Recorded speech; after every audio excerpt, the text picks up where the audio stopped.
A paz, meus irmãos. Que alegria estar aqui e poder ministrar a palavra mais uma vez. Eu quero convidar os irmãos que abram suas Bíblias em Mateus capítulo 5, versículo 6. Mateus capítulo 5, versículo 6. Hoje nós vamos estudar o princípio da santidade. Mas vamos ouvir Jesus falar aos nossos corações através do sermão mais importante que já foi pregado, o Sermão do Monte. Mateus capítulo 5, versículo 6. Amém? Acharam, irmãos? Amém? Glória a Deus. Amém, misericórdia? Amém aí? Amém. Mateus nos narra aquilo que Jesus diz, e ele diz assim: bem-aventurados os que têm fome e sede de justiça, porque serão fartos. Felizes os que têm fome e sede de justiça, porque serão fartos. Amém?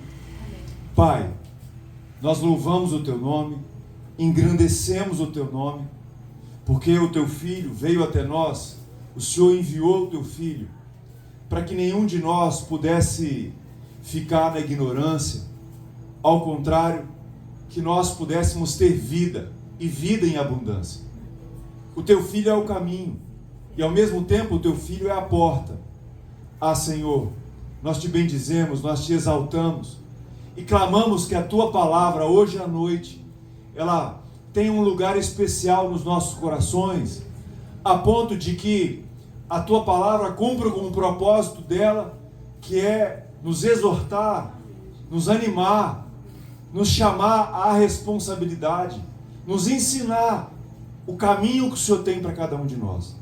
Ô Espírito Santo, quebranta o nosso coração, fala ao nosso coração, para que possamos entender e praticar a Tua palavra. Mais do que ouvintes, nós precisamos ser praticantes da Tua palavra. Abençoa a Tua igreja, Deus. Abençoa a Tua igreja com riqueza espiritual, com riqueza da prática da Tua palavra. É o que clamamos, em nome do Senhor Jesus. Amém, meus irmãos? Irmãos, nós temos estudado alguns princípios da palavra. E o primeiro está contido aqui em bem-aventurados ou felizes os humildes de espírito. Nós estudamos, aprendemos com Jesus sobre o princípio da adoração. Jesus diz que é feliz aquele que é pobre, que é carente de espírito. Ou seja, é aquela pessoa que quando olha para si mesmo, percebe que não é nada. É pobre de espírito, é carente de espírito. Alguém por conta própria não consegue fazer o que é certo. E por isso, coloca Cristo no centro da sua vida. E aí, depende dele inteiramente. É alguém que percebe sua carência espiritual.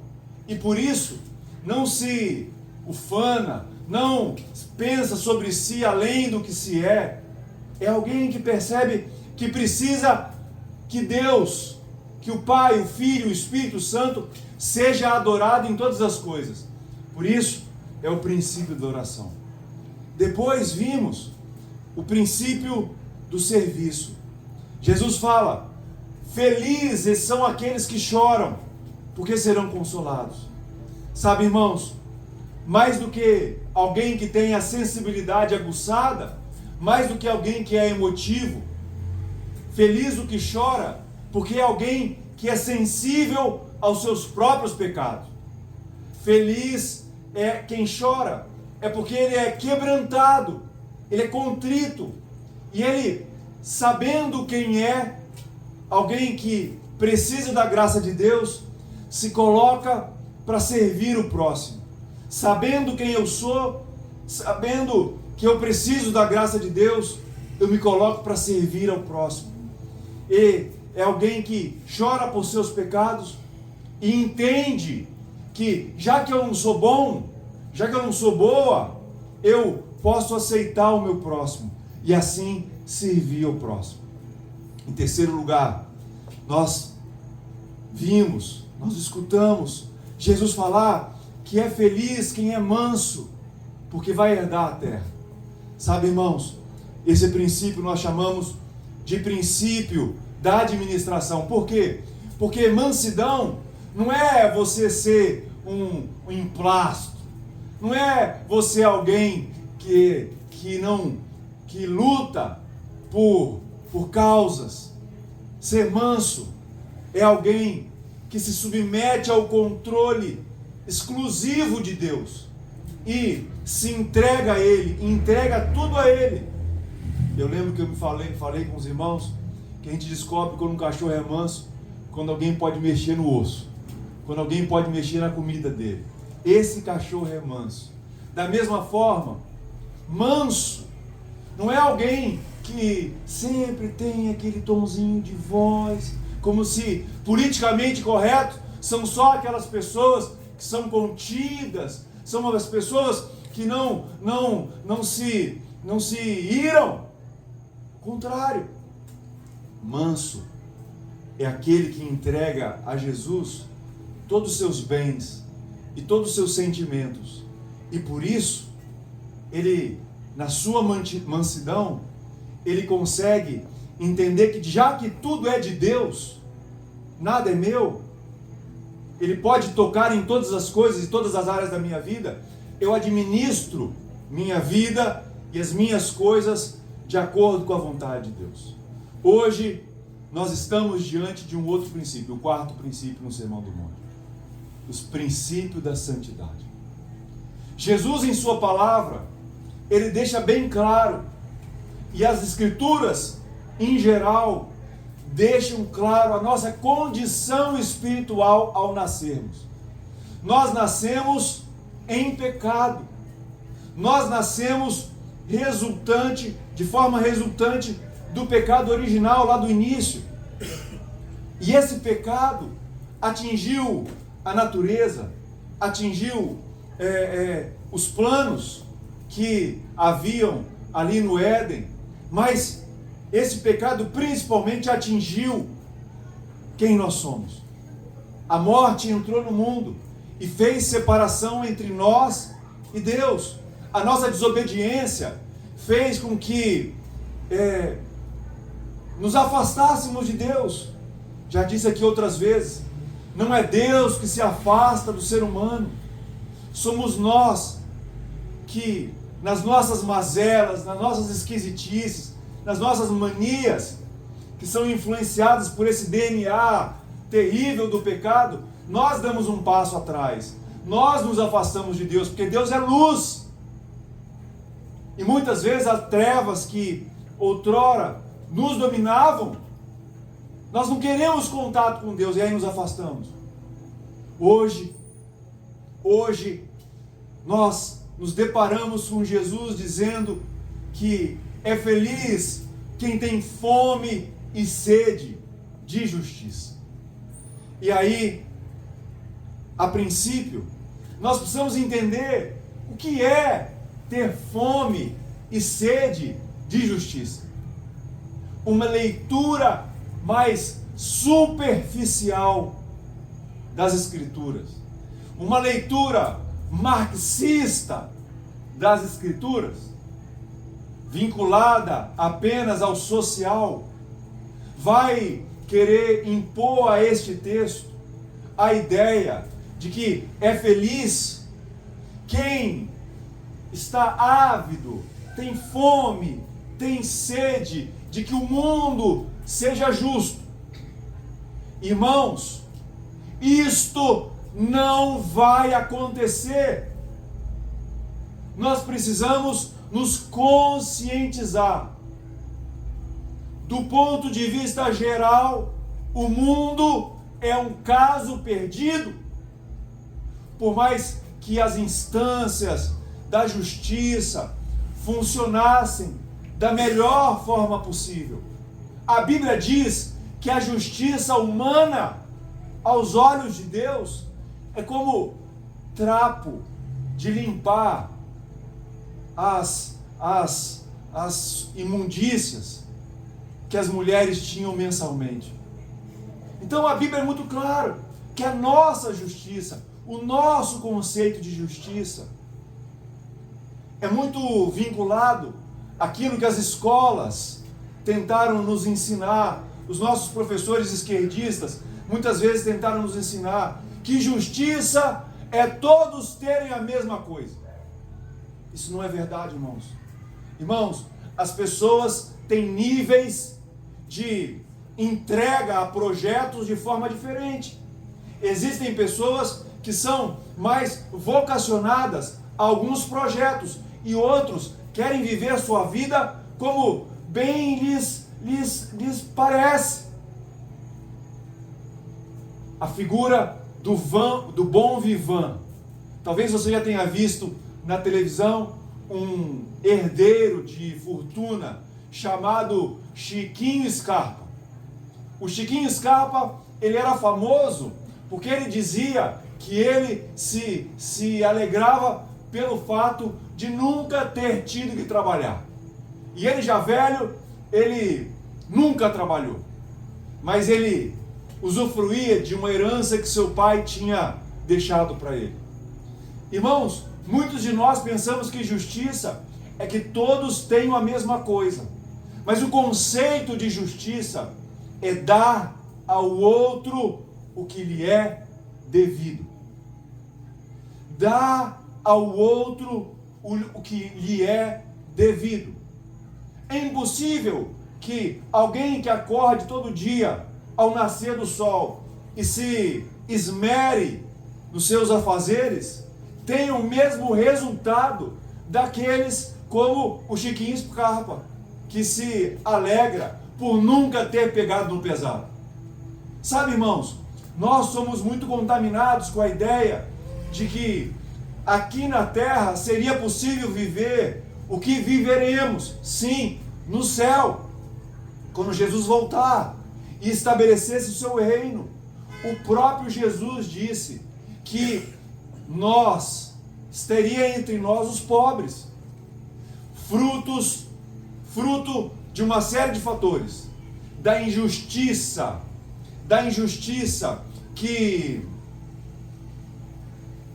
permeia a sociedade.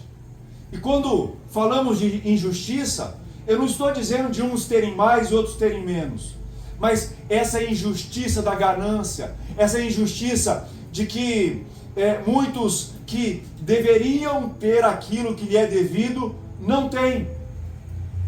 Por isso que nós temos que reler esse texto. Ter fome e sede de justiça não tem nada a ver com todos terem as mesmas coisas. Até porque, se todos tivessem as mesmas coisas, rapidamente a sociedade entraria em declínio e todos se tornariam pobres. Todos se tornariam pobres. Porque uns são geradores de riqueza.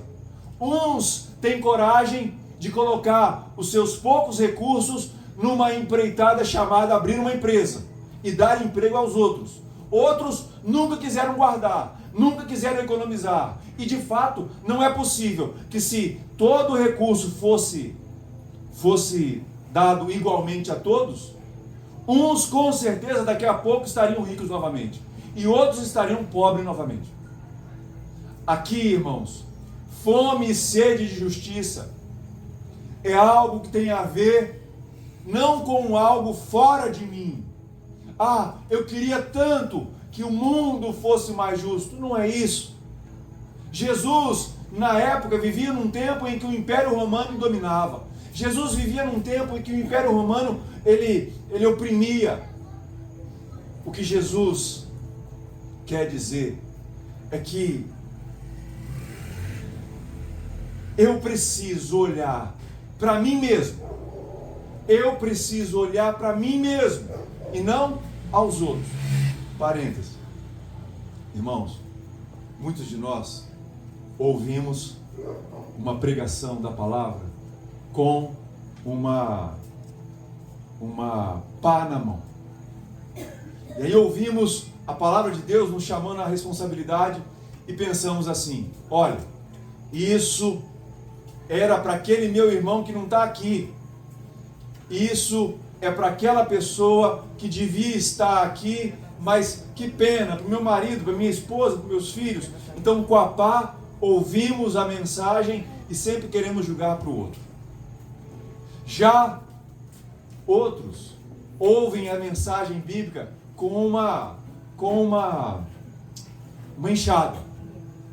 Ao invés de quererem julgar para o outro, cavam em sua própria vida, tentando descobrir o que será que eu, que estou aqui ouvindo a palavra, porque se a palavra fosse para o meu irmão, fosse para o meu marido, fosse para a minha esposa que não está aqui, Deus não daria essa palavra lá. Quando recebemos a palavra, temos que nos desfazer da pá. Temos que ter a enxada nas mãos para cavar aquilo que tem a ver conosco. Fome e sede de justiça não tem nada a ver com aquilo que está fora de mim. É verdade que o reino de Deus é reino de justiça. E o tempo inteiro a igreja e os cristãos têm que proclamar aquilo que é justo.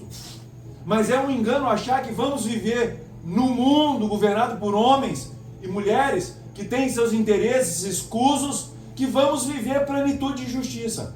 Apesar da igreja ter que ser voz profética para sempre denunciar o errado.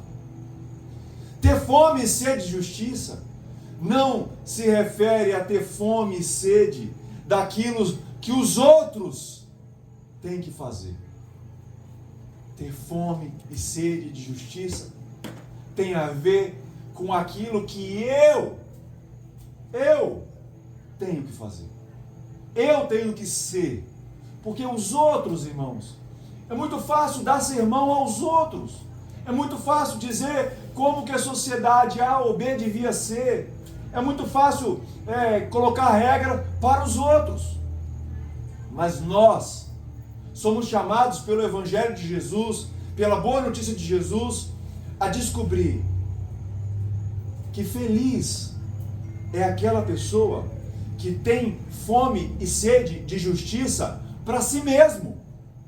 Ou seja, ele é um promotor, ele é um amante, ele é alguém vivo que quer justiça. Que quer justiça. E, irmãos, é impossível querer justiça.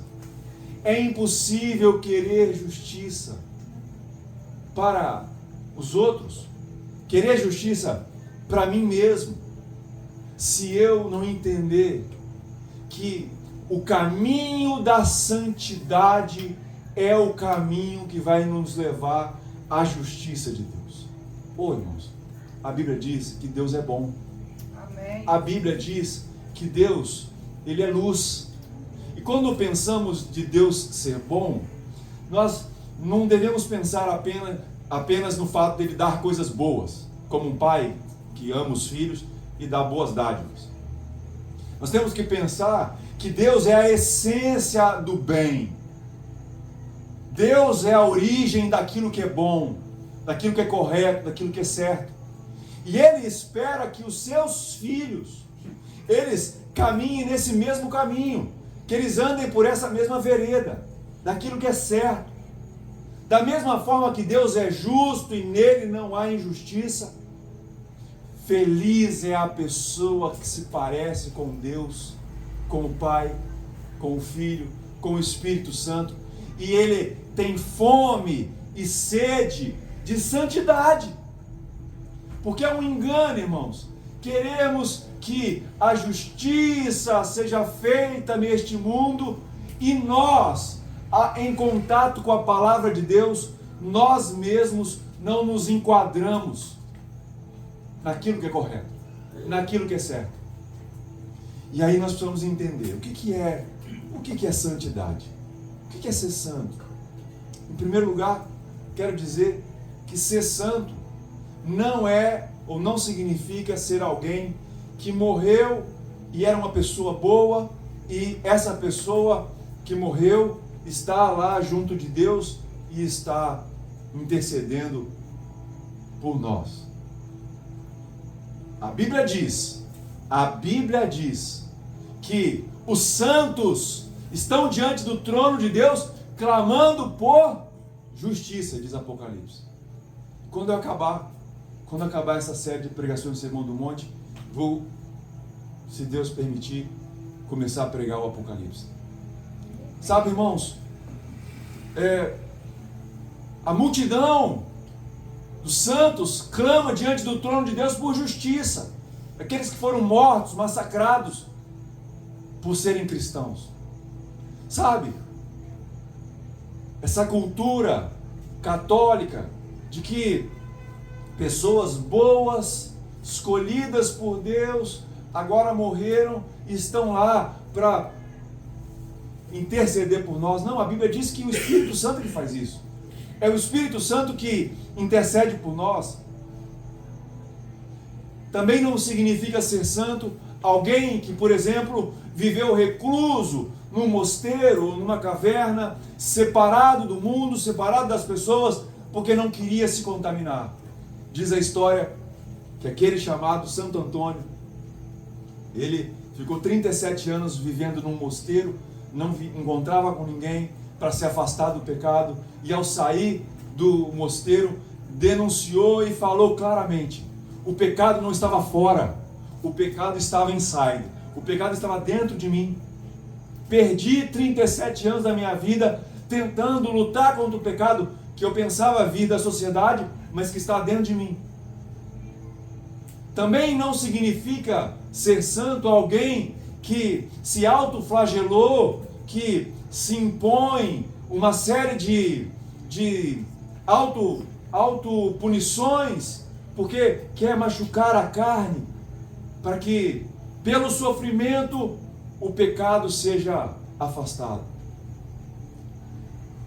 A história nos conta que uma santa chamada Santa Teresinha, ela achava que o sofrimento ia purificá-la.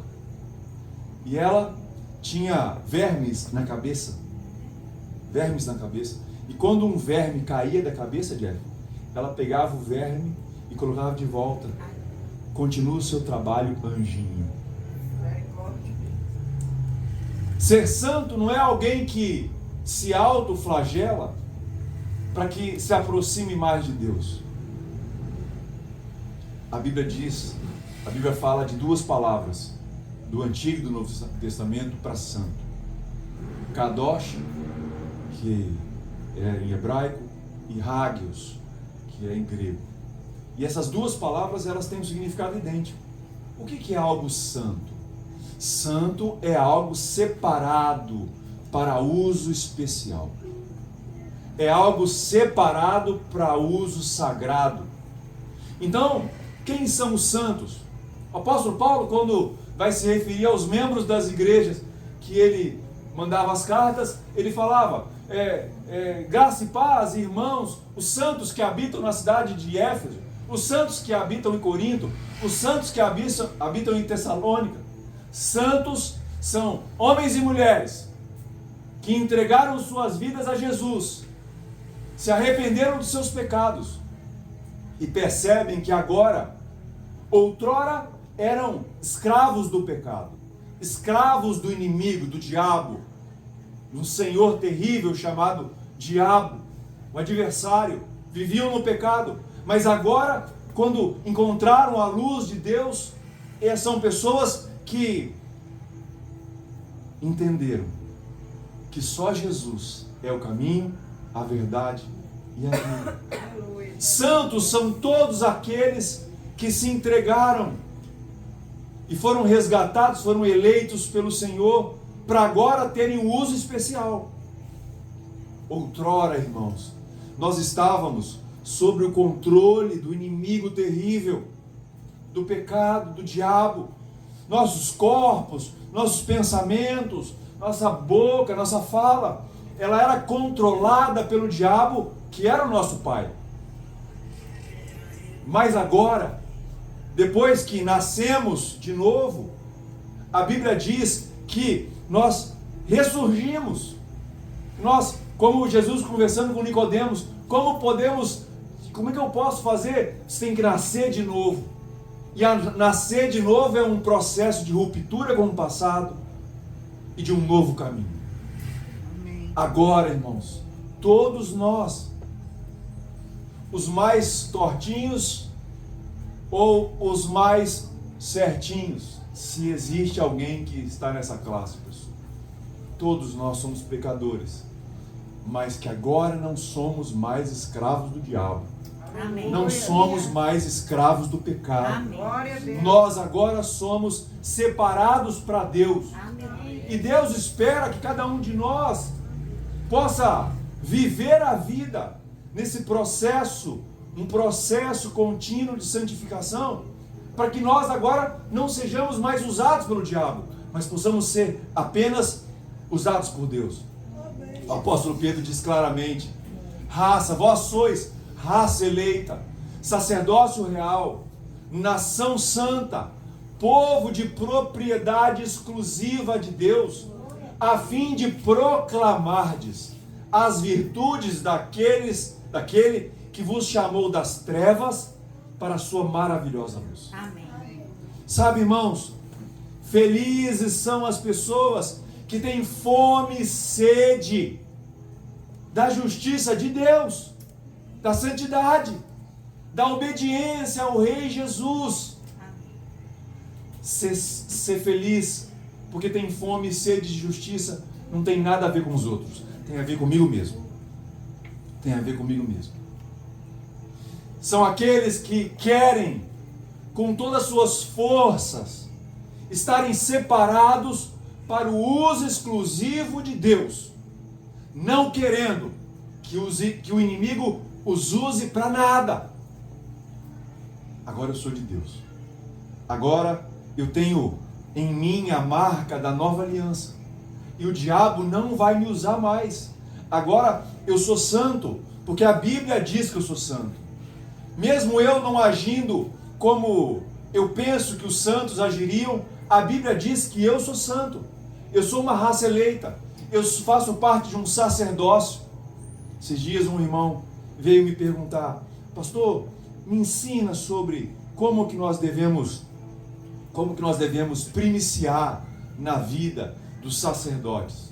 Falei: olha, ouve bem seus ouvidos, abre bem seus ouvidos. Esse costume de primiciar, de entregar a primícia na vida dos pastores, dos missionários, dos líderes, é um costume que, quando as pessoas ensinam assim, eles estão dizendo que pegam a sua renda, dividem em 30 dias, e como se o primeiro dia de trabalho fosse entregue para o líder. Só que o problema é que o pastor não é sacerdote sozinho da igreja, ou a pastora, ou os líderes, os diáconos. A Bíblia diz que todos nós somos sacerdotes.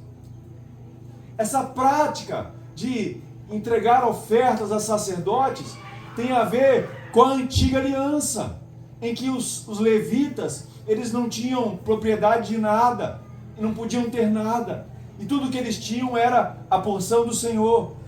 E aí sim, no sistema da antiga aliança, eles recebiam essas ofertas. Meu irmão, você quer primiciar na minha vida? Quer entregar honra na minha vida? Não falte aos cultos, não falte ao discipulado, não falte a sua leitura bíblica e oração ao Senhor todos os dias pela manhã. Você está entregando primícias. Eu não sou mais sacerdote que você, não. Eu só sou um sacerdote treinador. E você é um sacerdote em treinamento. Tenho mais experiência. Já vivi mais da vida cristã, tive a oportunidade de estudar mais as Escrituras, mas todos nós somos sacerdotes, irmãos. Nós somos a raça eleita. Nós somos a nação santa. Nós somos o povo de propriedade exclusiva de Deus. Só para ficar flanando pelo mundo como santos que não tem o que fazer? Não. Nós temos serviço. Nós temos que proclamar as virtudes daquele que nos chamou, que nos arrancou do lamaçal de pecado e nos levou para a sua maravilhosa luz. Nós temos um serviço. mais do que ganhar dinheiro, mais do que estudar, mais do que casar, mais do que fazer nossos projetos. Nós somos a raça de santos e santas para proclamar que Deus é bom e que Ele está com seus braços abertos para receber homens e mulheres que querem entregar seus caminhos a Ele. Sabe, irmãos, nós precisamos entender que o diabo ama usar aqueles que já não são mais dele. E é muito interessante, irmãos, que quando Israel era invadido, uma coisa que sempre acontecia: os reis invasores, os exércitos invasores, quando eles invadiam Jerusalém e entravam no templo, a primeira coisa que eles faziam era profanar os objetos santos, os objetos, os vasos, os utensílios do templo. Sabe, o inimigo tem prazer em tornar aquilo que é separado para Deus em algo reles, banal, de uso comum. Não! Nós fomos chamados a ter fome e sede de buscar a santidade que vem de Deus, a justiça. Porque Deus é a fonte da justiça. E Ele tem um caminho para que todos nós andemos. Sabe, irmãos, é uma das maiores mentiras o que o Zeca Pagodinho ensinou na sua música. Deixa a vida me levar. Não, irmãos. Não é que a vida vai nos levar, não. O que Deus tem para nós é que não é a vida que vai nos levar. Nós vamos viver a vida com um propósito. Amém. E o propósito é agradar a Deus. Amém. Glorificar a Deus. Que nós possamos ser usados por Ele. E o inimigo não nos usar mais para nada. Somos separados para o uso exclusivo de Deus. Sabe? Temos que entender que tudo em nós é para ser usado por Deus. Nossos braços, nossos lábios, nossas pernas, nossas mãos, nossa mente precisa ser usado por Deus. Tiago 1,22 diz algo interessante. Tiago diz assim: tornai-vos, pois, praticantes da palavra, e não somente ouvintes, enganando-vos a vós mesmos. Porque se alguém é ouvinte da palavra e não praticante, assemelha-se ao homem que contempla no espelho o seu próprio rosto natural. Sabe, irmãos, Tiago é muito claro em relação a esse falso cristianismo, em que as pessoas dizem que são salvas, que são do corpo de Cristo, mas não querem ser praticantes da palavra. Só querem ouvir. São verdadeiras esponjas para saber a verdade, mas não querem lutar para praticar. Sabe, irmãos, uma fé cristã que não é uma fé de obediência, é uma fé morta. E aqui, irmãos, nós precisamos entender. O que traz ausência de fome a uma pessoa? Porque o texto é claro, né? O que traz que é feliz quem tem fome e sede de justiça? Qual é o indivíduo que não tem fome nem sede? Duas possibilidades: ou é o morto, ou é o doente.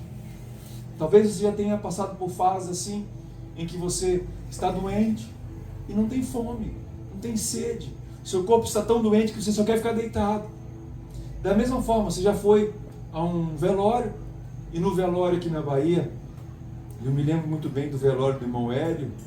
Foi o meu primeiro velório aqui na Bahia, um italiano apaixonado pelo Senhor, e no meio da madrugada nós trouxeram farofa, e carne de sol, e Coca-Cola, e na madrugada do velório do irmão Hélio nós cantávamos louvores e comíamos a farofa.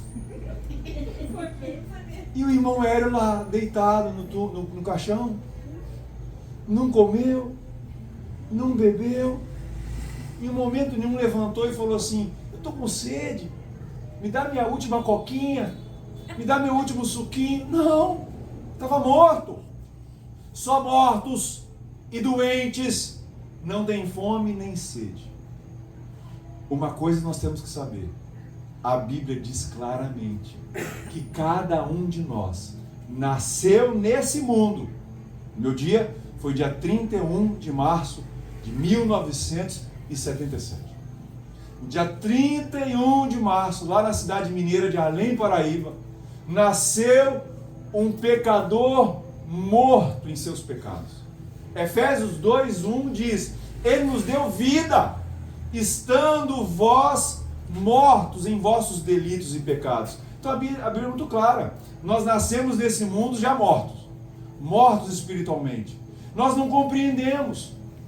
Sabe, irmãos, 1 Coríntios 2,14 diz assim: ora, o homem natural não aceita as coisas do Espírito de Deus, porque lhes são loucura, e não pode entendê-las, porque elas se discernem espiritualmente. O homem natural que Paulo está dizendo são os homens que ainda não foram iluminados pela graça de Deus, não conhecem, não se dobraram à grande obra do sacrifício de Jesus Cristo na cruz por nós. João 8,43, Jesus diz: qual é a razão por que não compreendeis a minha linguagem? Jesus fala: é porque sois incapazes de ouvir a minha palavra. Jesus diz: vós sois do diabo, que é o vosso pai, e quereis satisfazer-lhes os desejos. Ele foi homicida desde o princípio, e jamais se firmou na verdade, porque nele não há verdade. Quando ele profere mentira, fala do que lhe é próprio, porque é mentiroso e pai da mentira. Irmãos, talvez foi assim com você.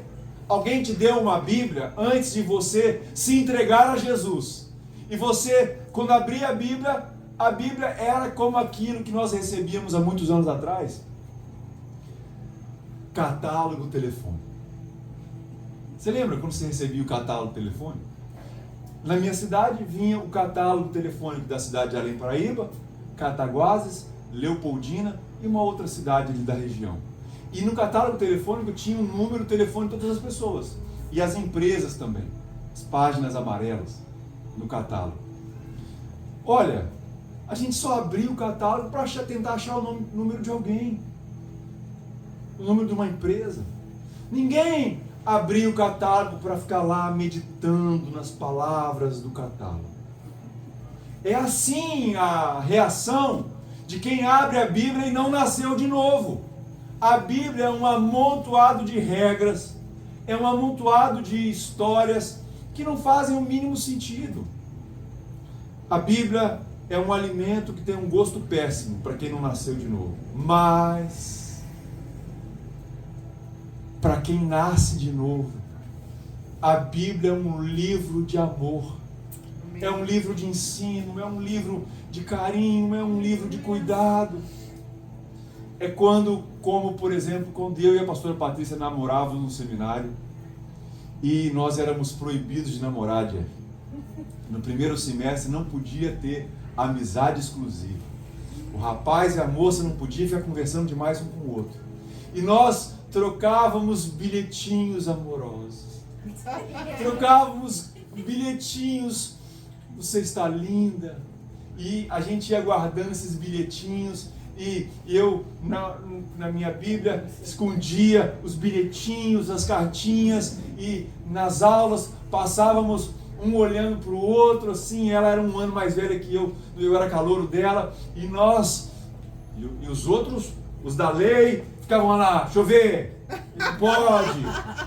E eu recebia um tráfico, recebia uma carga, um tráfico de bilhete, um contrabando, melhor, boa, Jeff. E aí um amigo: toma aqui. Meu coração se ardia. A minha amada, querida, mandou: eu te vi hoje. Morávamos todos num seminário, claro que ia me ver. Eu te vi hoje. E no meu coração, ela me viu. Que graça tem ler os bilhetes de romance de alguém que você não ama? Você só serve para tirar onda, para brincar com o outro. Tá apaixonado, né? Não tem significado nenhum. Mas é assim quando lemos a Bíblia, quando temos uma relação de amor com Deus. A Bíblia se torna pessoal. Irmãos, eu queria contar a vocês da profunda experiência que eu tive com o Espírito Santo, quando eu, no seminário mesmo, lendo o texto da oração aqui no Pai Nosso, Jesus falando que assim, portanto vós orareis assim, Pai Nosso que estás no céu. Irmãos, eu fiquei agarrado nesse Pai tantos dias. Irmãos, o Espírito Santo me fez perceber que Deus não era um Deus distante, mas era o meu Paizinho querido, amado, que velava por mim, que me alimentava, me supria, que queria minha companhia. E eu a partir dessa experiência que tive, eu nessa época morava num galinheiro, um quarto que era um galinheiro, nós expulsamos as galinhas e virou meu quarto. De vez em quando a porta ficava aberta e as galinhas invadiam para tomar de volta o que era delas. Mas eu morava num galinheiro e um dia, num sábado à noite, sozinho lá na casa da irmã Luzia, lá num bairro bem simples de Belo Horizonte, eu li essa palavra e a palavra diz, Jesus dizendo, vocês vão orar assim, Pai. Irmãos, esse Pai entrou no meu coração, não como uma palavra de um outro que chama Deus de Pai, mas eu internalizei que Ele era meu Pai e agora eu não estava mais sozinho e o Pai virou meu Pai. E antigamente eu orava, começava a oração assim, Deus, e falava algumas palavras, e a partir dessa experiência eu não consigo mais conversar com Ele como simplesmente o seu nome genérico, Deus. Quando eu vou falar com Ele, eu falo, Pai, Pai, em nome do Teu Filho Jesus, eu estou na Tua presença porque eu sei que eu sou conhecido, eu sei que eu não sou um estranho. O Senhor me entregou Jesus na cruz por mim. E quando a gente lê a Bíblia, as palavras da Bíblia, elas pulam em nós assim. Não é mais para os outros, é para mim. Sabe, irmãos? Nós temos que ler a Bíblia como alguém que tem a enxada na mão, cavando suas próprias experiências, e não uma pá para julgar nos erros dos outros.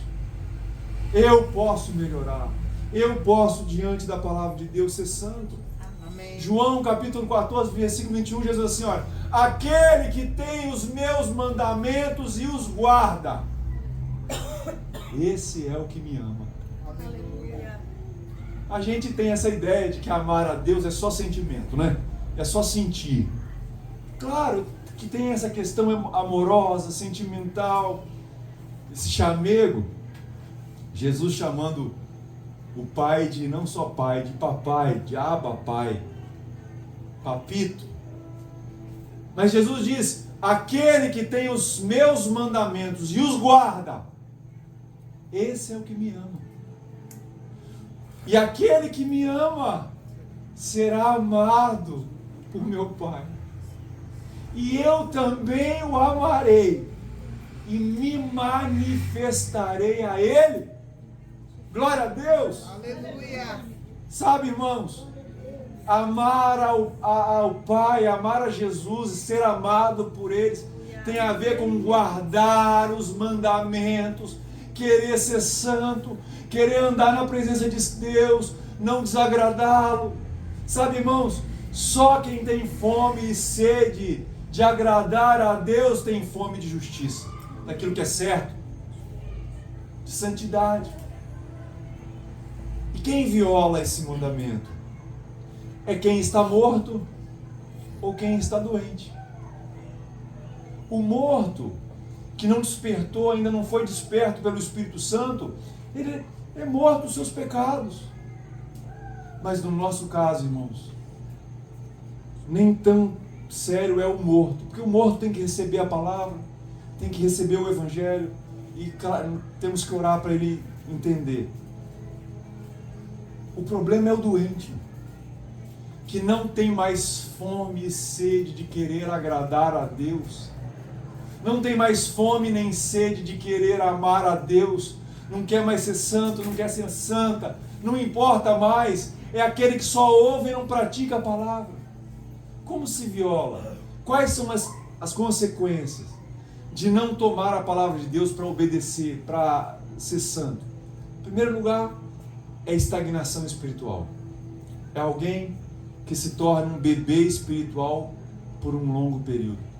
Eu queria ler com os irmãos Hebreus 5, versículo 11, que diz assim: a esse respeito, temos muitas coisas que dizer e difíceis de explicar.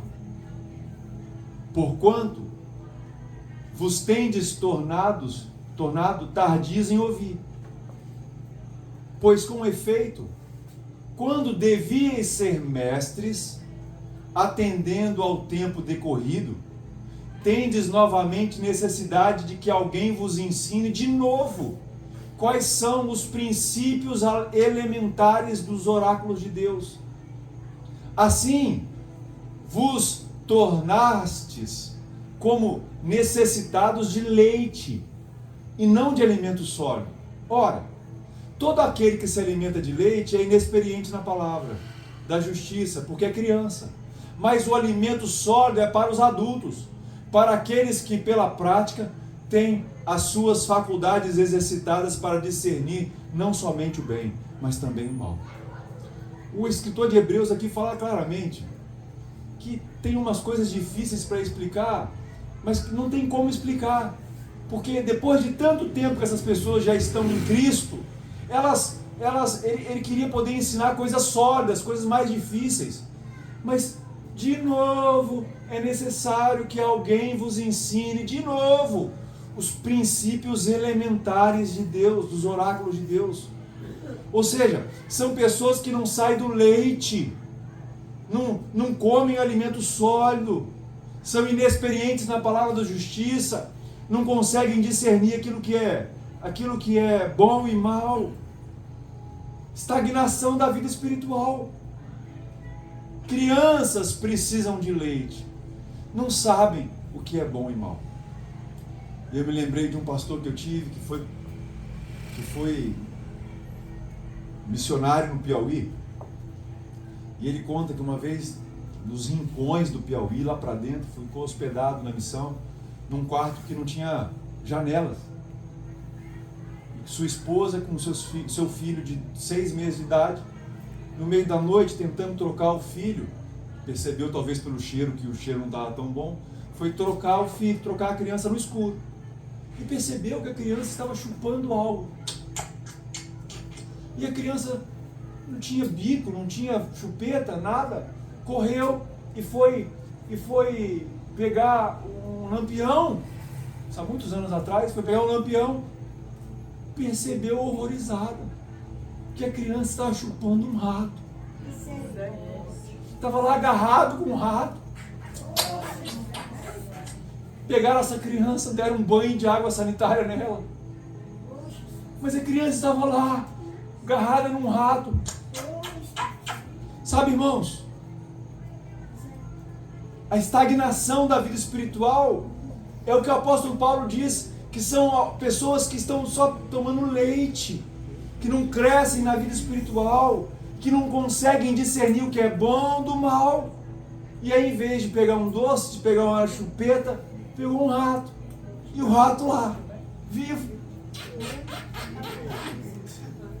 Sabe, irmãos, muitos de nós não conseguem perceber quando estão vendo na televisão, quando estão navegando pela internet, não se espantam daquilo que é terrível contra a santidade de Deus.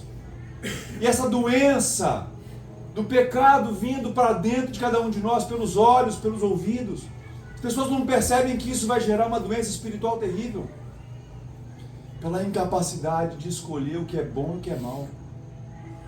Segundo lugar, e não querer ter fome, e não ter fome e sede de justiça, é perder o interesse. Quando eu estou doente, o doente espiritual é aquele, irmãos, que pecou, não lavou suas vestes brancas, outrora brancas, no sangue de Cristo, não confessou seus pecados, não acertou as coisas e foi perdendo o interesse, foi adoecendo, não cresceu, estagnou, virou talvez um religioso, uma religiosa espiritual que se acostumou com os ritos da igreja, com o dever cumprido, não cresce, perdeu o interesse. Outra consequência é religiosidade aparente.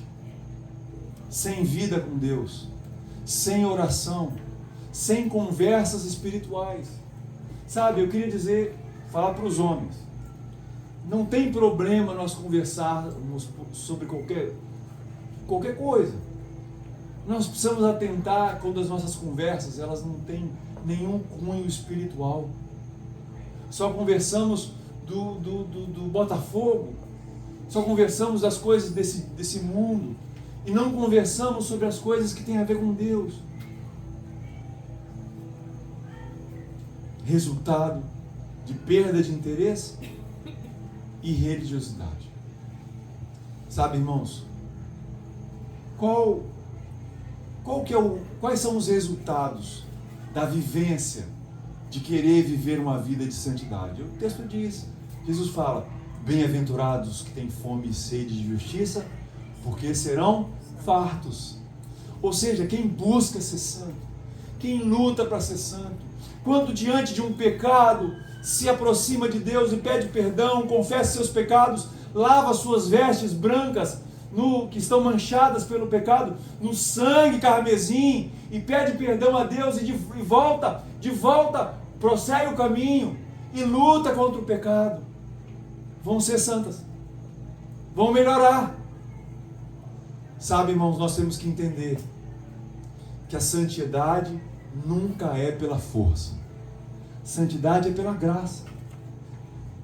É como se alguém parasse uma carreta cheia de sacos de cimento, 700 sacos de cimento, ali naquele posto que tem perto ali da churrascaria do Bira, e alguém te dá uma ordem: leve a carreta até lá no aeroporto, lá nos bombeiros, ali naquela parte do estacionamento dos bombeiros, leve a carreta. É como alguém obediente que tentasse encostar ali na parte traseira da carreta e com toda a sua força, com toda a sua determinação, empurrar a carreta. Olha, a carreta nem vai se mexer. Santidade, irmãos, não é algo que nós, por conta própria, vamos ser. Santidade é pela graça de Deus. É a pessoa que entende que precisa entrar na cabine da carreta, ligar o poderoso motor, colocar a primeira marcha reduzida e subir a ladeira do aeroporto. Sabe, em nós não há força para lutarmos contra o pecado. Nós precisamos ligar o poderoso motor que é o Espírito Santo em nós, porque o Espírito Santo em nós, pela graça, vai nos fazer ser santos. Ele vai nos empurrar, Ele vai nos fazer nos afastar daquilo que não é de Deus.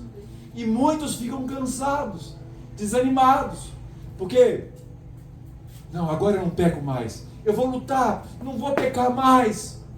E quando vê, pecaram de novo. E quando vê, pecaram de novo.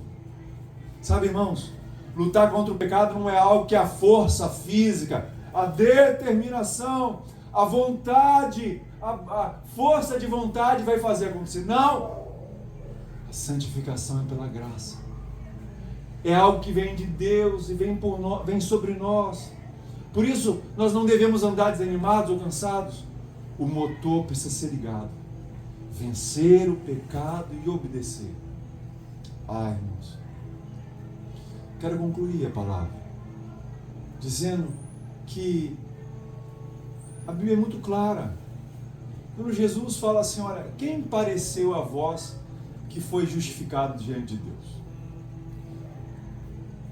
O fariseu que orava em pé, batia no peito e dizia que era bom e que não era como o publicano, ou o publicano que, acanhado, batia no peito e dizia assim, Senhor, se propício a mim que sou pecador. Jesus diz que aquele que saiu justificado foi o publicano. Irmãos, em nós precisamos entender, irmãos, que a fome e a sede de justiça é algo dos vivos. Quando nascemos de novo, lemos a Bíblia, e a Bíblia não presta para os outros, ela tem que prestar para nós. São palavras de amor, de um Pai querido, que quer nos levar pelo caminho certo. Antes, era como ler o catálogo do telefone. Eu não sei se vocês na infância leram a obra do Monteiro Lobato, e no Monteiro Lobato tinha um personagem chamado Jeca Tatu. O Jeca Tatu era alguém que tinha uma terra e tinha uma doença chamada amarelão. O que era o amarelão? Era uma doença que o fazia ficar deitado o dia inteiro na rede, não tinha força para nada, e o gado magro, as galinhas tudo em mato. E um dia passou um fazendeiro poderoso e rico, e na estrada viu a fazenda do Jeca Tatu toda lascada, e ele: Jeca Tatu, você não tem vergonha? E ele logo se aprumou, o Jeca Tatu, e pegou a enxada e começou: você, essa fazenda. Mas o fazendeiro foi embora, ele logo caçou a rede e foi de novo para a rede dormir. Tinha amarelão, tudo era julgado, não havia força. Mas um dia, ele tomou um remédio. O Jeca Tatu tomou remédio e melhorou. E aí, tomou ânimo, força, a fazenda começou, a terra ficou linda. Diz que até as galinhas colocavam botas para não se contaminar com o solo sujo. Irmãos, nós temos que entender: a falta de apetite por Deus, a falta de apetite por santidade é causada pela doença. É muito pecado não resolvido.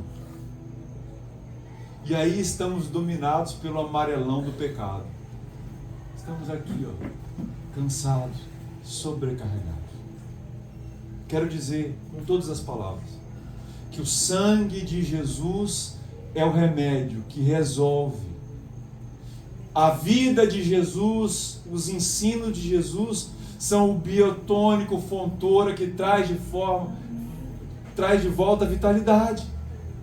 A fome e a sede podem voltar por justiça, mas nós precisamos saber que nós vamos ser muito felizes, mesmo que fiquemos chateados quando falamos o que não devíamos, quando fazemos o que não devíamos, mas logo, logo nós corremos para os pés da cruz, nos ajoelhamos e clamamos: perdoa, Senhor, eu me arrependo dos meus pecados, eu me arrependo das minhas faltas, me limpa, me lava, me cobre com o teu sangue, eu sou teu filho, eu pertenço a ti, eu quero ser usado pelo Senhor, e não pelo pecado, e não pelo diabo. E aí a fome e a sede de agradar a Deus, a vontade de não apenas ouvir, mas de praticar a palavra, voltará. Felizes são aqueles que são cheios de fome, cheios de sede de agradar a Deus, da justiça. E aí essas pessoas também vão fazer justiça, vão dar ao outro aquilo que lhe é devido. Nas suas empresas, nas suas relações, vão fazer justiça, porque amam aquilo que é reto, amam a santidade de Deus. Talvez você está aqui hoje à noite e você precisa voltar. Você precisa voltar. Você precisa se acertar com Deus, porque você tem vontade de ganhar dinheiro, você tem vontade de viajar, você tem vontade de comer e de beber, mas não tem mais vontade das coisas de Deus. Não tem mais fome e sede de agradar a Deus. E a palavra nessa noite te chama: volta. Vamos viver. Se arrependa dos seus pecados. Se arrependa dos seus pecados. Confesse a Deus os seus pecados. E volte a congregar. Volte a participar da comunhão dos santos. Volte a ter fome e sede das coisas de Deus, porque você aí sim vai ser farto. É tão bom quando nós comemos. Hoje eu fui no almoço, Jeff. Hoje eu não fiquei farto. Patrícia errou um pouco no sal da comida. Pensa um trem que for salgado que ficava doce, que os dentes rangiam assim. Ela errou. Raro acontecer. E eu acabei o almoço assim, meio com fome. É tão bom, eu me lembro, comer assim. Eu comi um negócio de quarta-feira aqui, como se fosse de triguilho, de tal, um negócio, um trem bom, um quibe, um trem gostoso, rapaz. Fiquei farto. Cheguei em casa, mas você quer comer alguma coisa? Não, eu estou farto. É tão bom ser farto. É tão bom, irmãos, colocar a cabeça no travesseiro e sentir que não é que eu não tenho pecados, mas que a minha relação com Deus está tudo certo, está tudo ok, eu estou farto, porque eu sou um homem, uma mulher que tem fome e sede de justiça, e se Jesus voltar agora, eu vou com Ele. E se eu morrer agora, eu vou estar com Ele na glória. É tão ruim ser alguém que não tem as questões espirituais resolvidas. Por isso, meu irmão, minha irmã, em nome de Jesus, se há doença em você, tome o remédio que é o sangue de Jesus. Se proste diante de Deus. Acerte as coisas. Aos poucos, como alguém que estava inválido, a fome e a sede vai voltar. Não é de uma hora para outra, mas vai dando aquela fominha de comer ou tomar uma sopinha. E aí pega a Bíblia, deixa eu ler um salmo aqui. E aí a Bíblia brilha novamente. E aí chama Deus por Pai e começa a falar com Ele. Irmãos, nenhum de nós foi chamado para viver afastamento. Nós fomos chamados para viver chamego, proximidade com o Senhor. Enquanto cantamos um louvor, se entregue ao Senhor. Se entregue ao Senhor. Se você quiser, se ajoelhe onde você está. Ninguém está olhando para ninguém aqui. Agora é um tempo que Deus separou para nós.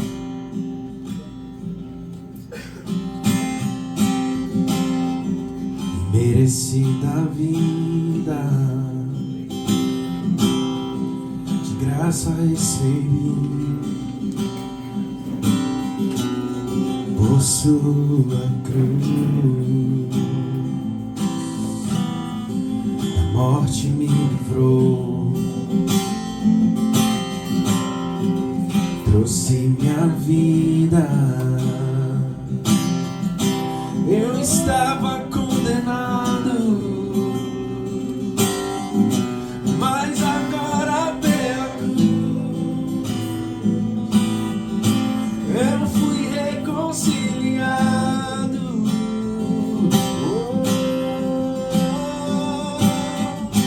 Pela cruz me chamou, gentilmente me atraiu.